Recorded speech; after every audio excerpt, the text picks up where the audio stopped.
A garage sale sign appeared on a Thursday morning. I did not put it there. I was inside, drinking my coffee, watching the goldfinches at the feeder, when I looked out the window and saw the neon pink poster board nailed to the oak tree at the end of my driveway. Garage sale, it said in large black letters. Saturday, 8 a.m. to 2 p.m. Everything must go. I did not recognize the handwriting. It was not mine. It was not my neighbor's. It was my daughter's. I knew because she always dotted her eyes with little circles, a habit from high school that she had never broken. There were 3 eyes in the sign. 3 little circles. 3 little clues that my daughter had planned a garage sale at my house without telling me. I walked outside. The morning was cool. The grass was wet with dew. I pulled the sign out of the ground and carried it inside. I sat at the kitchen table and looked at it. Garage sale. Everything must go. I thought about my daughter, Claire. I thought about her habit of taking things without asking. I thought about the jewelry she had borrowed and never returned. The china she had claimed was too fragile for me to keep using. The photographs she had moved to her house for safekeeping. I thought about the spare bedroom she had tried to turn into her home office. I thought about all of it. And I thought about my husband's belongings.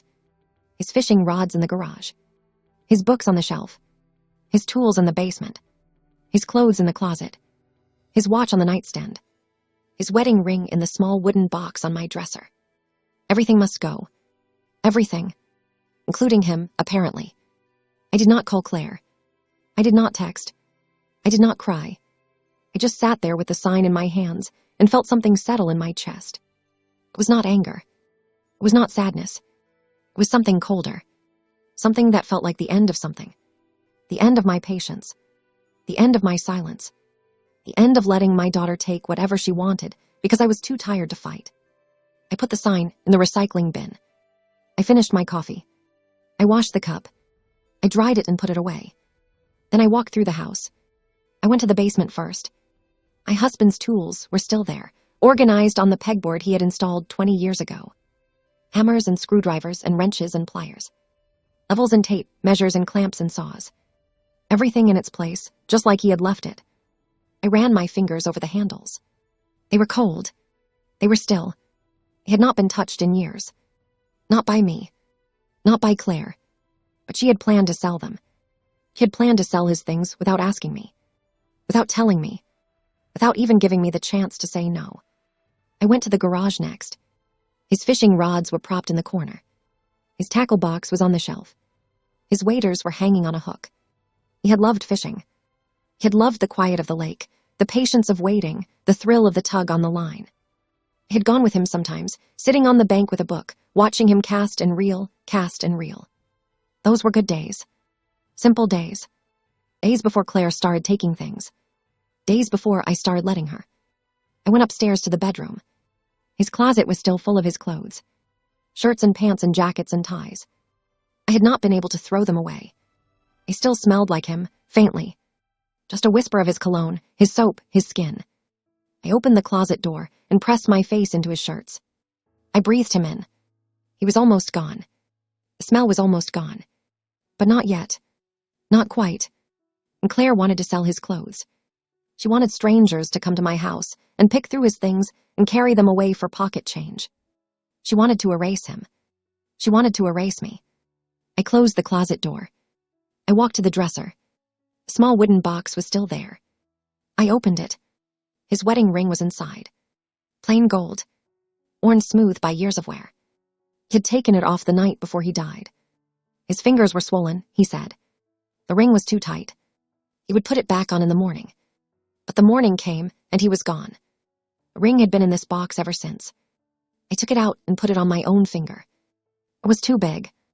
It slid past my knuckle and rested against my own wedding band. 2 rings. His and mine. Together again. I heard a car in the driveway. I looked out the window. Claire was here. She was getting out of her car with a box in her arms. She was smiling. She was planning. She walked to the front door and knocked. I did not answer. She knocked again. I stayed where I was, standing at the bedroom window, watching her. She knocked a 3rd time. Then she tried the door. It was locked. I had locked it. She stood on the porch for a moment, confused. Then she walked around the side of the house. She was going to the garage. She was going to set up for the garage sale. 2 days early. Without asking. Without permission. I went downstairs. I unlocked the front door. I walked outside. Claire was in the garage, pulling boxes off the shelves, opening them, looking inside. She did not see me at first. She was too busy. Too focused. She had a system. Boxes for keep. Boxes for sell. Boxes for donate. She had done this before. At her own house. At her mother-in-law's house. At her friend's house. She was good at it. Efficient, ruthless. She did not see the difference between her things and other people's things. She did not understand that some things were not hers to sort. I said her name. She looked up. She smiled. She said she was just getting a head start. She said the garage sale was going to be huge. She said she had advertised it on Facebook and Nextdoor, and even put up flyers at the grocery store. She said people were already messaging her about the fishing rods. She said she was hoping to make at least $500. She said she would use the money to take the kids on a vacation. She said I did not need any of this stuff anyway. She said it was just taking up space. She said it was time to let go. I looked at my daughter. I looked at the boxes she had already opened. I looked at the fishing rods propped in the corner. I looked at the tackle box on the shelf. I looked at the waders hanging on the hook. I looked at all of it. Then I spoke. I told her to stop. I told her to put everything back. I told her there was not going to be a garage sale. I told her she should have asked me before she made any plans. I told her she should have asked me before she put up signs. I told her she should have asked me before she touched his things. Claire stared at me. Her smile disappeared. She asked what I was talking about. She said I had told her myself that the garage was a mess. She said I had said I did not know what to do with all of it. She said she was just trying to help. She said she was just trying to make things easier for me. She said I was being ungrateful. She said I was being unreasonable. She said I was being selfish. I listened to all of it. I let her say everything she had been holding inside. When she was finished, I spoke again. I told her that helping was not the same as taking over. I told her that helping meant asking first. Helping meant listening to the person you were supposed to be helping. Helping meant respecting their answers, even when you did not agree with them. I told her that what she was doing was not helping. It was stealing. It was stealing my chance to decide what happened to my husband's things. She was stealing his memory. She was stealing my time with his memory. I told her that she did not get to decide when I was ready to let go. I told her that she did not get to decide what I kept and what I sold. I told her that she did not get to decide anything. Claire started to cry. She said I was being cruel. She said she was just trying to do something nice. She said she thought I would be relieved. She said she thought I would be happy to have the clutter gone. She said she did not understand why I was so attached to old fishing rods and dusty tools and clothes that did not fit anyone anymore. She said it was just stuff. She said it did not mean anything. I walked to the fishing rods. I picked one up. It was my husband's favorite. He had caught his biggest fish with this rod, a bass. 12 pounds. He had a photograph somewhere, him holding the fish, smiling, sunburned, happy. I told Claire that the fishing rod was not just a fishing rod. It was the Saturdays he spent on the lake. It was the quiet mornings. It was the patience. It was the thrill. It was the stories he told me afterward, sitting on the porch, drinking beer, laughing. I told her that the tools were not just tools.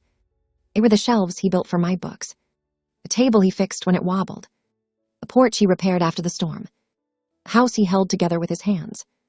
I told her that the clothes were not just clothes. They were the shirts he wore when he hugged me, the jacket he put around my shoulders when I was cold, the tie he wore to our daughter's wedding. I told her that all of it meant something. It meant everything, and she did not get to sell any of it. Claire stopped crying.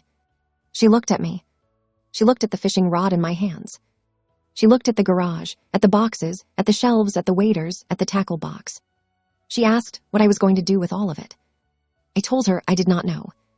I told her I might keep it forever. I told her I might sort through it someday. I told her I might give some of it to my son. I told her I might donate some of it to a charity that taught fishing to children. I told her I might sell some of it myself, on my own terms, when I was ready. I told her that the point was not what I did with it. The point was that it was my choice, not hers. Never hers. Claire nodded. She wiped her face. She asked if she could put the boxes back. I said she could. She spent the next hour putting everything back exactly where she had found it. I watched her. I did not help.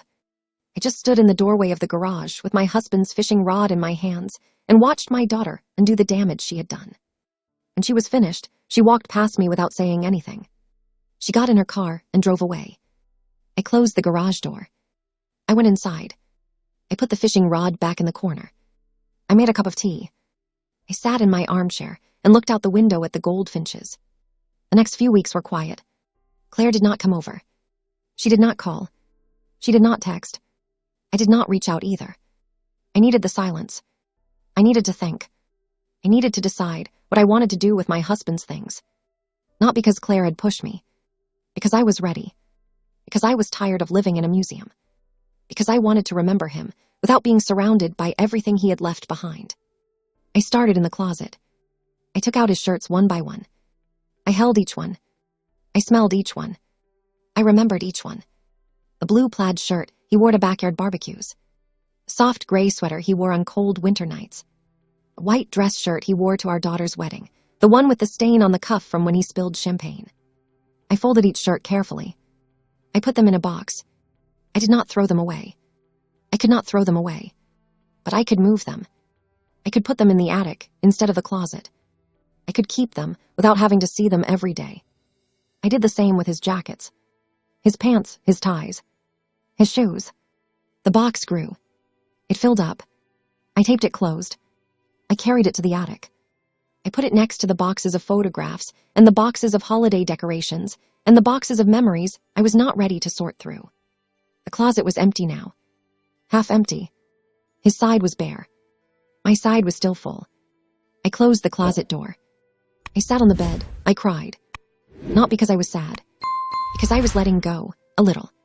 Just a little. Just enough to breathe. The next week, I tackled the garage. I did not sort through everything.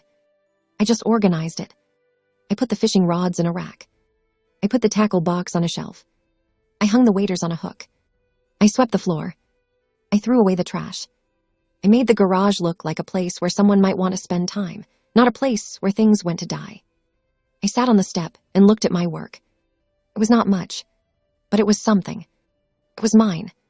I called my son, David. He lived 3 states away. He worked long hours. He had a family of his own.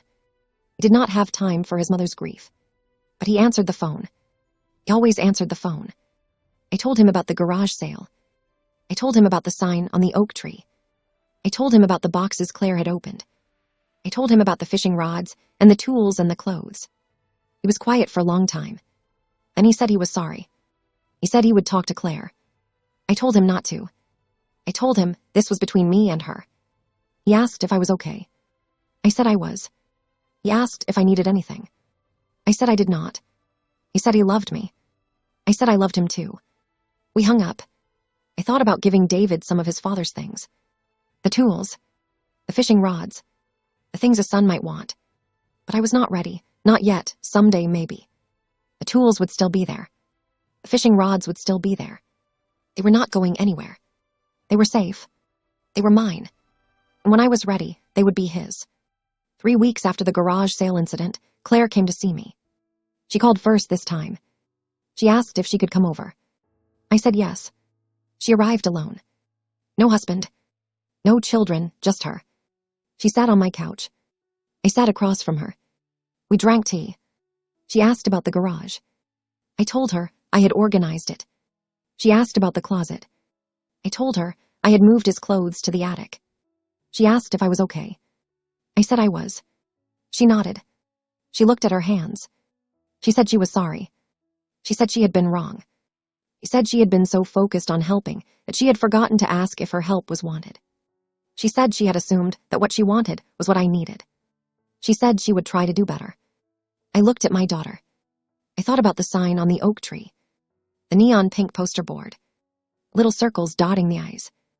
I thought about the boxes she had opened, the fishing rods she had planned to sell, the tools, the clothes, the wedding ring in the small wooden box on my dresser. I thought about all of it.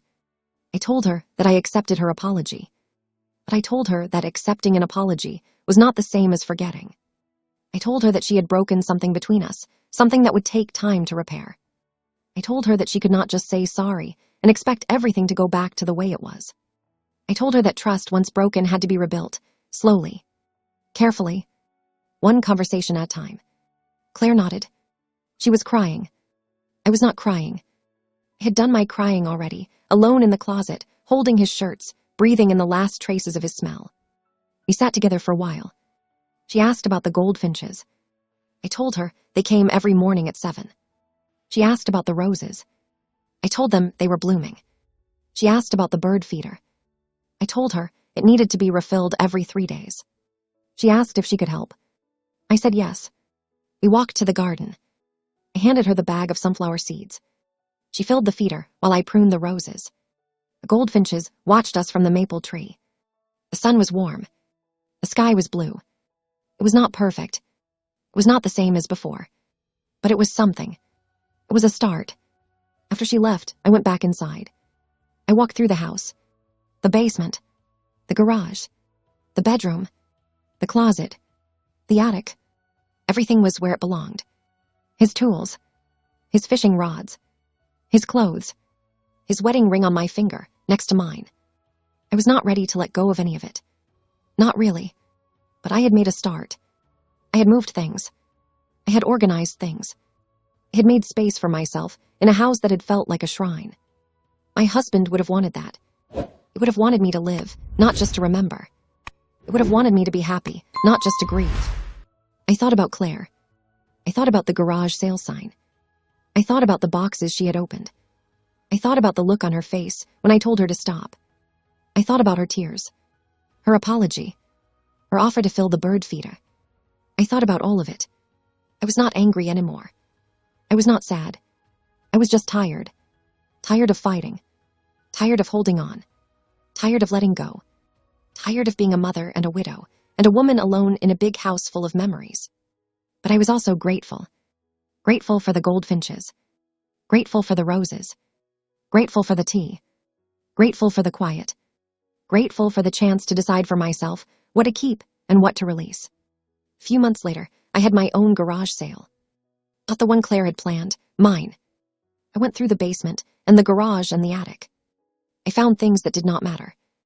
Old magazines, broken lamps, chipped dishes, clothes that did not fit anyone, toys my children had outgrown years ago.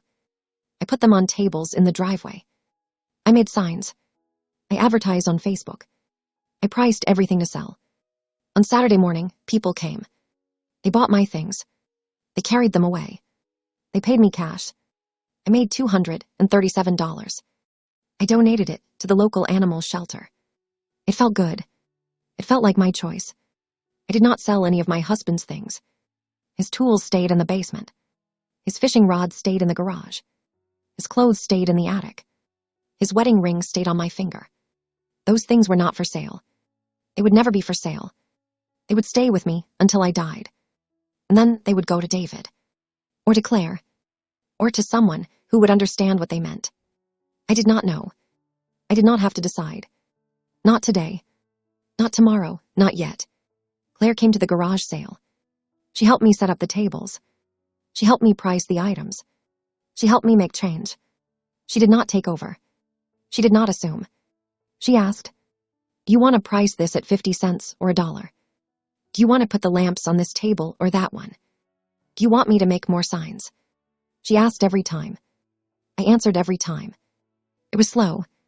It was careful. It was exactly what I needed. At the end of the day, we sat on the porch. The tables were empty. The driveway was clean.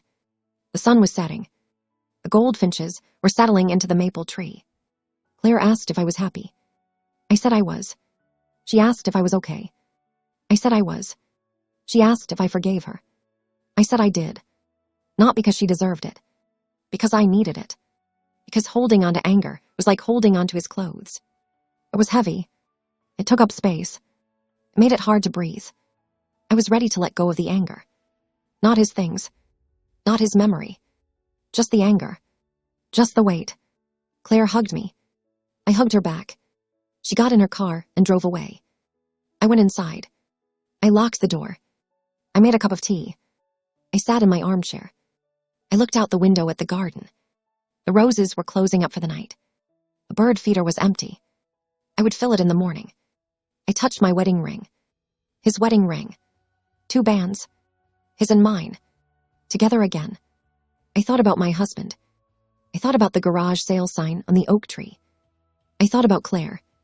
I thought about all of it. I finished my tea. I washed the cup. I dried it and put it away. I went to bed. The house was quiet. The goldfinches were sleeping.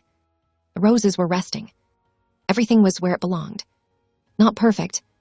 Not the same as before, but mine. Finally, completely mine.